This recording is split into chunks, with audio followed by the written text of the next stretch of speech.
प्रश्न है, क्या मोबाइल में आपकी फोटो लगा सकते हैं?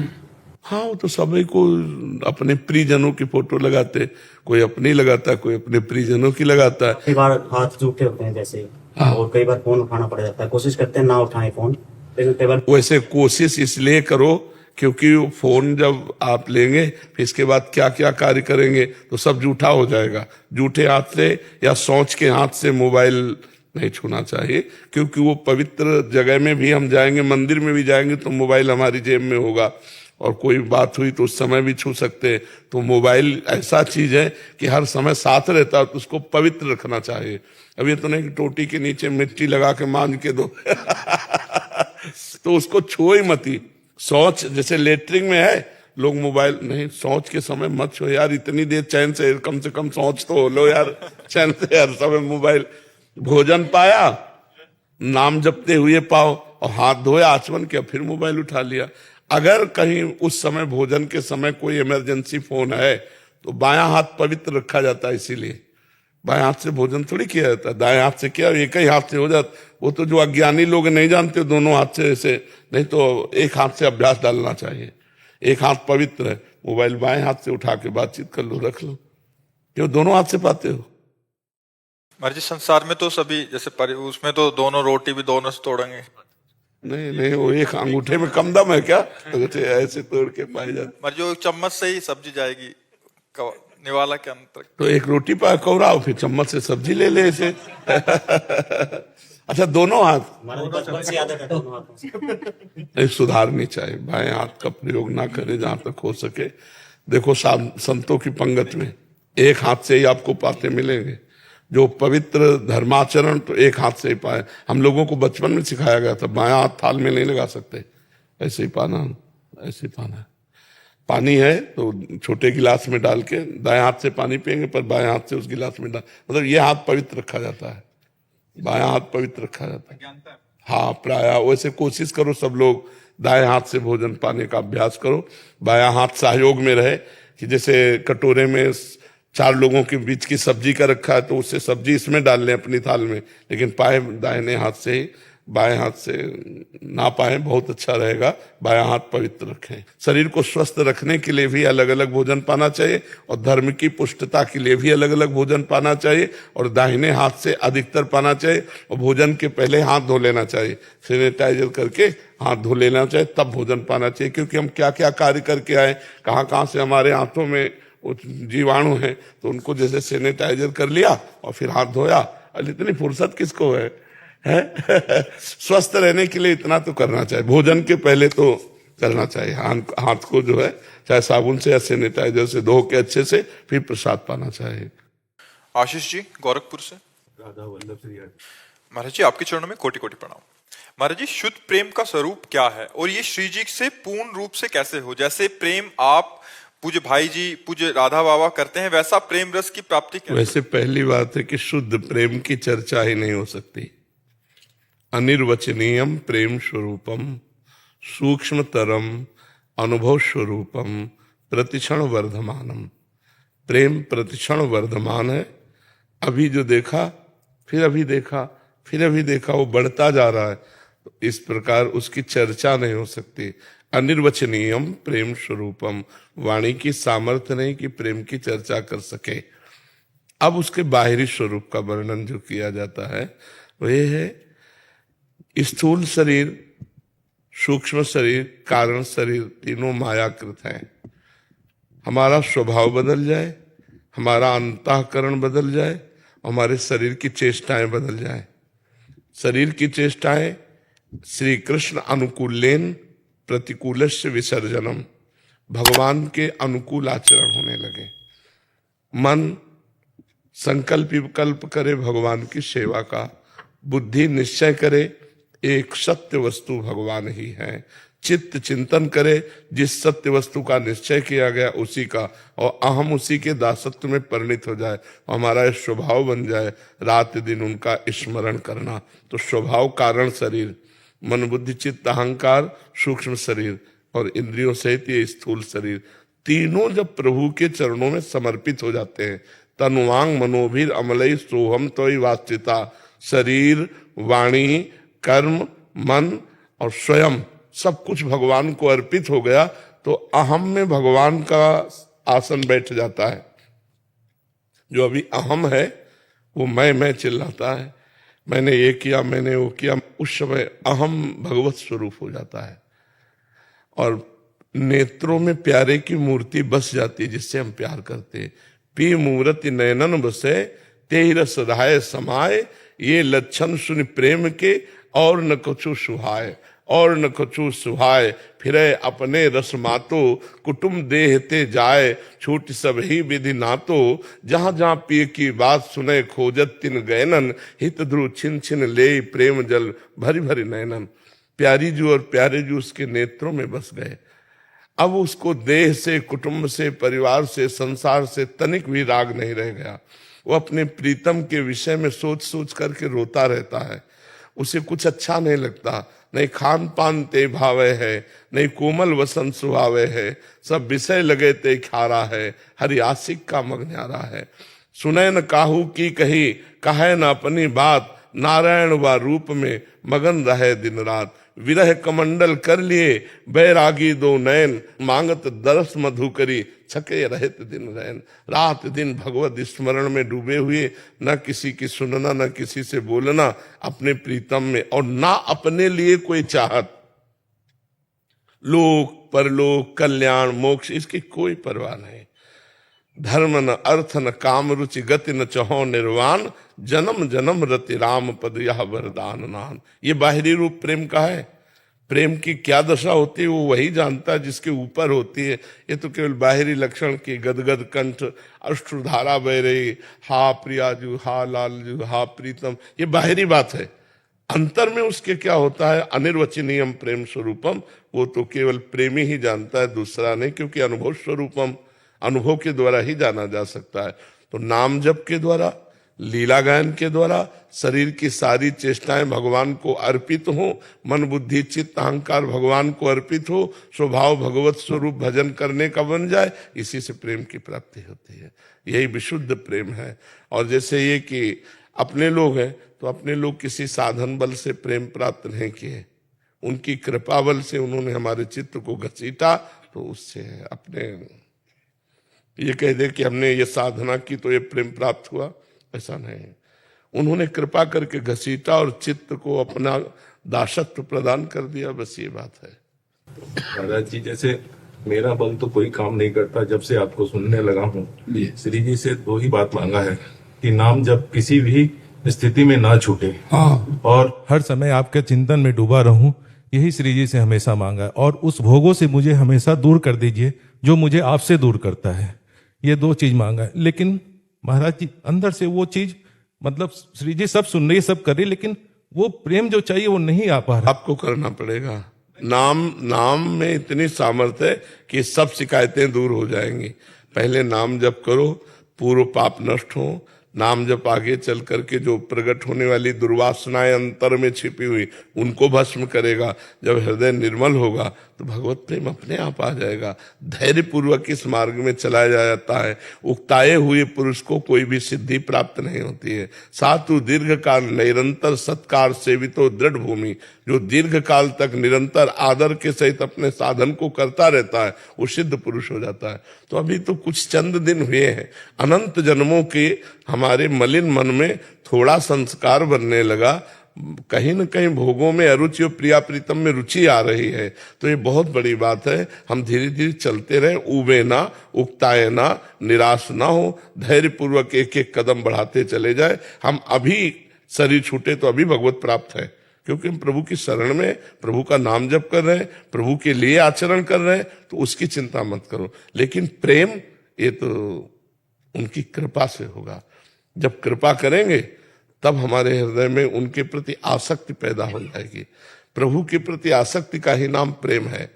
अन्य सब आसक्तियों का नाश होने पर ही प्रभु से आसक्ति होती है। सबकी ममता ताग बटोरी, मम पद मन बांध बड़ डोरी। और प्रभु से आसक्ति होगी फिर क्या दुर्लभ रह गया, फिर तो सब कुछ प्राप्त हो जाएगा। सिमरन जी, महाराज जी आपके चरणों में कोटि कोटि प्रणाम। महाराज जी, मैंने जाप करना जब से शुरू किया है तब से मुझे मानसिक सुख का अनुभव होता है, परंतु मुझे ये बात सताती है कि मेरे जो बुरे आचरण जो कर्म मैंने किए हैं पिछले सालों में, मैं वो मुझे बार बार दस्तक देते हैं कि तुमने इतने अवगुण किए अच्छा हैं, है, इतने दोष अच्छा है। ये जो कृतम स्मर जो आपने किया उसका स्मरण करके ताप का अनुभव करते हैं, इसी का नाम प्रायश्चित है। वो आपके पाप नष्ट हो रहे हैं, आप चिंता न कीजिए। आगे हमारी पुनरावृत्ति न होने पावे, जो हमारे द्वारा पूर्व में गलत कार्य हुए, अबलो नशानी अब ना नशई हो, आज तक किया अब आगे नहीं करूंगा। और नाम जप कर रहे हैं, भगवत लीला कथा गान सुन रहे, संतों का संग करें, सब ठीक हो जाएगा, चिंता करने की बात नहीं है। महाराज जी, लेकिन कभी कभी लगता है कि सब बुरे आचरण वापस आ जाएंगे और मैं फिर से नाम जब छोड़ दूंगी, ऐसा बार बार अगर ऐसा सोचेगी तो हो भी जाएगा। ऐसा डर लगता है। नहीं, डर लगना बात अलग है, लेकिन ऐसा सोचेंगी तो ऐसा हो जाएगा, पक्का हो जाएगा। आपके अंदर बुरे आचरण आ जाएंगे, क्योंकि वो गए नहीं हैं, वो अंदर दबे हुए हैं, और आप भजन छोड़ देंगी, पक्का छोड़ देंगी। क्योंकि हमें एक सिद्ध योगी मिले थे, लालजी स्वामी, जिस समय हम अवस्था में नवीन में थे, तो उन्होंने कहा जैसा तुम सोचोगे वैसा बन जाओगे, जैसा बनना वैसा सोचो। आप सोचने लगोगे ना कि अब मैं डिप्रेशन में जा रही हूँ, अब मैं धीरे धीरे धीरे कमजोर हो रही हूँ, आप कमजोर होने लगेंगे। आप सोचेंगे ना अब मैं निर्विकार हो रही हूँ, मेरे ऊपर भगवान की बड़ी कृपा है, और भगवान की कृपा के बल से जो मेरे दुर्गुण दुराचार थे वो कभी जीवन में नहीं आएंगे, और भगवान की कृपा बल से मेरा नाम निरंतर चलेगा। आप सोच गलत बना लेंगे तो आपका सोच का गलत का परिणाम आ जाएगा, बिल्कुल मान लीजिएगा। इस सोच को हटा दीजिए और सही सोच डालिए मन में। सही सोच, जैसा सोचोगी वैसा बन जाओगी, जैसा बनना वैसा सोचिए। ये महापुरुषों के वचन थे, हमने तुरंत डायरी में लिखा था। आज तक वो डायरी हमारे पास रखी जिसमें संतों के वचन लिखे थे। जी। संजीव शर्मा जी पंजाब से। श्री हरिवंश। महाराज जी, राधा वल्लभ श्री हरिवंश। महाराज जी, क्या अपने के प्रति मोह और आसक्ति भक्ति मार्ग में बाधा है? हाँ जी, शरीर से लेकर शरीर संबंधियों तक किसका प्रश्न है? बिल्कुल बाधा है, बिल्कुल। क्योंकि एक मन है, और वो अगर बहुत जगह प्यार किए हुए है तो प्रभु से प्यार नहीं कर पाएगा। इससे आगे कैसे निकला जाए? सब में प्रभु को देख लो। छोड़ नहीं सकते हो तो जोड़ लो। पुत्र को प्यार कर रहे हो और प्यार करो, उसे भगवान मान के प्यार करो, उसमें भगवान बैठा है। पत्नी को प्यार कर रहे हो और प्यार करो। त्याग नहीं सकते हो तो राग करो, इतना राग करो कि मेरे भगवान इस पत्नी के हृदय में बैठे, माता पिता में भगवान बैठे, प्रत्येक व्यक्ति में भगवान बैठे। भगवान को देखकर किया गया जो व्यवहार है वो भक्ति है। भगवान से विमुख किया गया व्यवहार वही अभक्त है।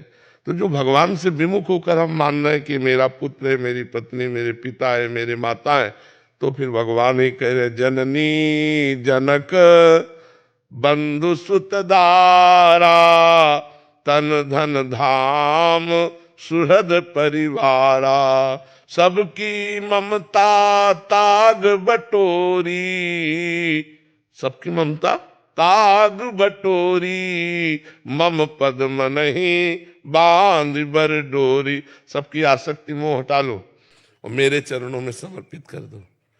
अब बड़ा कठिन है मोह राग हटाना, त्याग तो बहुत कठिन विषय है ना, तो हम उसे जोड़ देते हैं। जोड़ने में कोई परेशानी नहीं, हम और प्यार करते हैं उसमें भगवान का भाव करके। तो जब हम चराचर जगत में भगवान का भाव कर सकते हैं तो अपने परिवार में क्यों नहीं? क्योंकि भगवान सर्वत्र है। मत्ता परतरम नान्यत किंचिदस्ति धनंजय, मेरे सिवा और किंचन मात्र कुछ नहीं। तो हमें अपने भाव बदलने हैं। भक्ति भाव प्रधान होती है, तो हमें भाव बदलना है कि मेरे पुत्र में भगवान, मेरी पत्नी में भगवान। व्यवहार वैसे ही करना जैसे पुत्र से करना, जैसे पत्नी से, पर भाव रखना है भगवान का। क्योंकि मोह त्याग करना बहुत कठिन है। हम मोह को प्रेम में बदल सकते हैं। उन्हीं में भगवान देख करके हम और प्यार करें और दुलार करें तो भगवान की वो भक्ति बन जाएगी। महाराज जी, इस शरीर की आसक्ति कैसे टूटे? नाम जप करो और अपने बुजुर्गों की सेवा करो। सेवा से आसक्ति का नाश हो जाता है। पशु पक्षी की सेवा, बूढ़े सास ससुर की सेवा, पति की सेवा, पुत्र परिवार की सेवा। सेवा से शरीर पवित्र होता है। शरीर से बहुत अपराध हुए ना, तो मलिन स्वभाव का परिचय है कि वो देहासक्त होगा, और निर्मल स्वभाव का परिचय है कि देह राग का त्याग किए होगा। तो देह राग का त्याग करने के लिए या तो शुद्ध ज्ञान हो या विशुद्ध भक्ति हो। ज्ञान में भी इसके राग का नाश हो जाता है। जिसे हम अपना मैं समझ रहे हैं वो है ही नहीं, जो स्थूल शरीर जिसे मैं समझ रहे हैं वो है ही नहीं, ज्ञान से पता चल जाता है। तो जैसे सांप को अपने केचुल से कोई प्यार नहीं होता, ऐसे ज्ञानी पुरुष को अपने शरीर से कोई राग नहीं होता। तो हम ज्ञान तो प्राप्त करना बड़ा कठिन है, तो हम भक्ति से शुरू करते हैं, भगवान की सेवा में, माता पिता की सेवा में, समाज की सेवा में, पशु पक्षियों की सेवा में। अगर हम शरीर को लगाते हैं तो हमारा शरीर पवित्र होगा, और शरीर में हमारी आसक्ति है तो हमारी आसक्ति पवित्र होने लगेगी। पवित्र आसक्ति आत्मा में होती है, भगवान में होती है। अपवित्र आसक्ति शरीर में होती है, भोगों में होती है, शरीर संबंधियों में होती है। नाम जप और सेवा, इन दो के द्वारा हम आसक्ति का परिवर्तन कर सकते हैं। वैभव जी। श्री हरिवंश। महाराज जी, जब वृंदावन आया था तो श्री जी के भरोसे आया था, जिससे मन में बहुत उत्साह रहता था। धाम आने के बाद अब आश्रय से वो उत्साह बंद सा हो गया। किसके आश्रय हो? श्री जी के आश्रय अकेले आए थे। नहीं, अभी किसके आश्रय से हो? उन्हीं के आश्रय से हूँ। तो फिर कैसे कह रहे हो? मतलब वो आनंद अब नहीं मिल रहा है। हाँ, इसलिए नहीं मिलता कि इत्र की दुकान में जाओ तो तुरंत आपको बहुत खुशबू लगेगी, और 2 घंटा बैठ जाओ फिर नहीं लगेगी। फिर कोई नई इत्र की शीशी खोले ज्यादा पावर वाली तो आपको लगेगी, अन्यथा नहीं लगेगी। क्यों? क्योंकि अब घ्राणेन्द्रिय ने समानता प्राप्त कर ली। ऐसे ही थोड़े आनंद में आप प्रसन्न हो गए थे जब आप आए थे, अब आपके मन को बड़ा आनंद चाहिए। अब साधना कीजिए, आराधना कीजिए तो और आनंद आ गया। तो प्रतिपल नवीन आनंद है, वृंदावन आनंदमय है। हमें तो कभी ऐसा अनुभव नहीं हुआ। साधन विहीन जीवन ऐसा अनुभव करेगा। अगर साधना कर रहे हो तो नवीन आनंद का अनुभव होगा। समझ रहे हो ना? अब और आनंद चाहिए। आनंद कम नहीं हुआ, अब मांग और बन गई। अब आपके आनंद की भूख बढ़ गई है, आपको और आनंद मिलना चाहिए। लीलाओं का गायन करो, भगवान की लीला चरित्रों को सुनो, नाम जप करो, किसी की निंदा स्तुति मत करो, सर झुका के रहो, भगवान के धाम में आनंद बढ़ता रहेगा। जी। रोहित कुमार साहू जी। राधे राधे। महाराज जी, शास्त्र के अनुसार संतान उत्पत्ति से पहले ही साधु संतों का आशीर्वाद लेना चाहिए और नाम जप करना चाहिए। महाराज जी, ऐसा है? अब अपने सनातन धर्म में तो ऐसा है। ये देवी देवताओं की आराधना, भगवान की आराधना, संत महात्मा और ऋषि मुनियों के आशीर्वाद, ये तो अपने सनातन धर्म की परंपरा ही है। तो इसमें नवीन बात क्या है? पहले ही देवी देवताओं की आराधना, संत महात्मा। लेकिन अब गर्लफ्रेंड बॉयफ्रेंड वाले मानेंगे? है गर्लफ्रेंड बॉयफ्रेंड ब्रेकअप, फिर बॉयफ्रेंड, फिर ब्रेकअप। देवी देवता की जरूरत क्या है? ये तो उनकी बात है जो ब्रह्मचर्य से रहे। अब ब्याह होने जा रहा धर्म के अनुसार, तो फिर देवी देवताओं का पूजन, गुरुजनों का आशीर्वाद, फिर गृहस्थी में मंगलमय। अब भाई हमारी समझ में नहीं आता कैसे देवी देवताओं का आशीर्वाद लेंगे जब कई बॉयफ्रेंड बन चुके, कई गर्लफ्रेंड बन चुकी, लिव इन रिलेशन चल रहे हैं। तो हमें तो लगता है कोई बिरले ही बच्चा बच्ची ऐसे होंगे जो धर्म पूर्वक ब्याह करके फिर गृहस्थाश्रम के कर्म करें। हाँ, तो हमें ये बहुत हमारी प्रथा है पुरानी कि जब तक देवी देवताओं का अर्चन बंदन पूजन ना हो जाए तब तक पति पत्नी नहीं मिलते थे। सबका आशीर्वाद लेकर के ब्याह होने के बाद भी पूरे गांव के देवी देवता पूजे जाते थे, और सबका आशीर्वाद लेकर माता पिता के आशीर्वाद से फिर गृहस्थ धर्म में ऐसा। जी। आशी वर्मा जी। राधे राधे। महाराज जी, हमारे समाज में कई प्रकार की मान्यताएं एवं परंपराएं चली आ रही हैं। जैसे बिल्ली रास्ता काट गई, मंदिर में घर इस दिशा में रखना है, घर इस दिशा में रखो, चाहे जिस दिशा में रखो, भजन नहीं करोगे तो उस घर में भूत ही रहेंगे। और जिस दिशा में बुरा माना जाता है उस दिशा में बना लो, नाम कीर्तन करो। अगर मंगल न हो जाए तो मुझे बताना, नाम कीर्तन करो, उस घर में भगवान विराजमान कर लो। अगर मंगल न हो जाए तो कहना।